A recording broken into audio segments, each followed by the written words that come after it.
Okay, let's take a look at how to transfer our controller settings from one computer to another. We're going to, perhaps we just got a new computer. That's what I'm going to simulate here. And I do have remote control of it down here. So let's just take a look at the folder structure. Right now we'll go to our C drive, our users, our username, our saved games folder, and our DCS folder. And in the config folder, uh, on a computer that you've already mapped some controls, you're going to have another folder here called input. In that, you're going to have the aircraft for each of those controllers you've configured. Right now, I don't have any because I haven't configured any.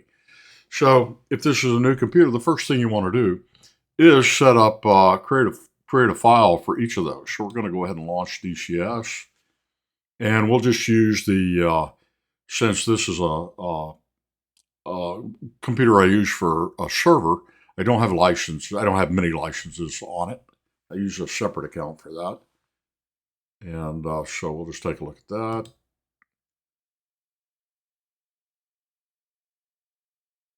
And we'll what we'll do is we'll just go into the because it will try to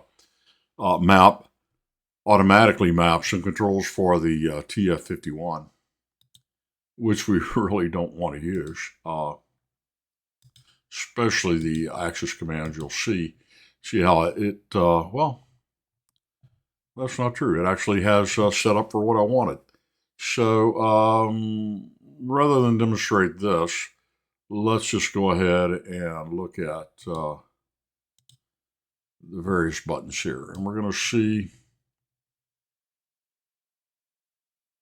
that we have some trim controls mapped. Let's go ahead and just clear this whole category. And we're just going to map one thing to it, just as a, and I have to step over there and actually press a button on that controller.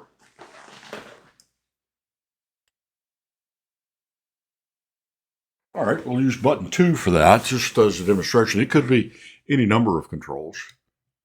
And now I'm going to say OK. And we're going to exit out of this. And we're going to see now that we have a new folder here. And let's go back up. Now we have an input. And we have the T51. And we have the joystick. The joystick is the one we're going to be interested in. This controller file right here, this is a unique name based on the USB identifier. And if we were to copy from one computer to another, this would be different. This identifier, let's just take a look at that. We'll go here to, I have some shortcuts here.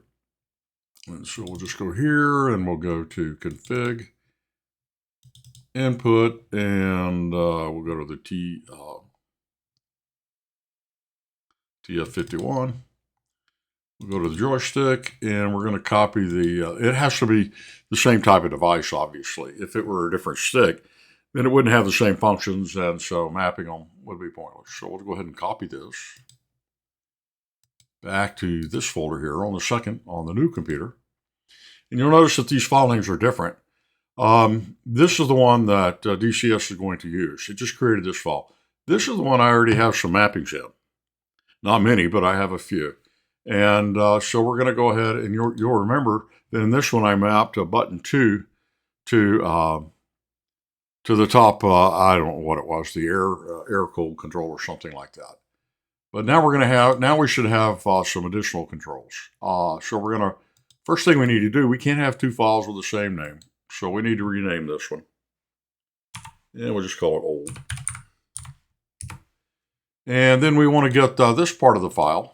The rest of it's going to be the same, but we want to get this part of the file, so we're just going to copy what's in these brackets here. And I'll just highlight it and do a Control C. And then we're just going to do the same thing here. I'll just do a Control V.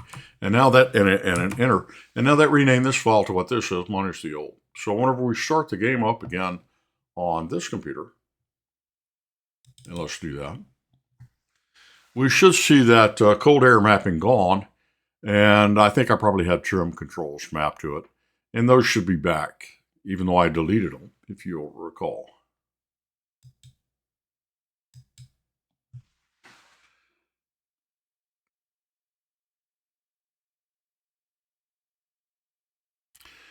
And the input folder is now there. However, you have any that you want to do, any aircraft that you want to do this process for, you have to go into the new one and change something. You can just delete all the mappings. That's a change.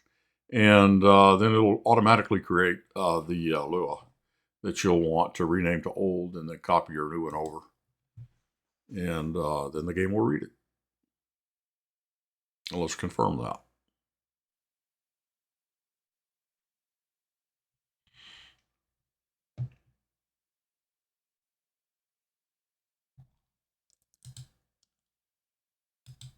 Okay, we have the same aircraft, and you'll notice we no longer have our air-cold decrease mapped, and the trim mappings that I deleted should be back because I think I had those, and that's pretty much, yeah, and just the trim, that's pretty much all I had mapped. So this is the configuration file from the other computer, and I don't remember what I've got with the Axis commands. Yeah, those are pretty much the same. So, but it will get those all show. So there you have it.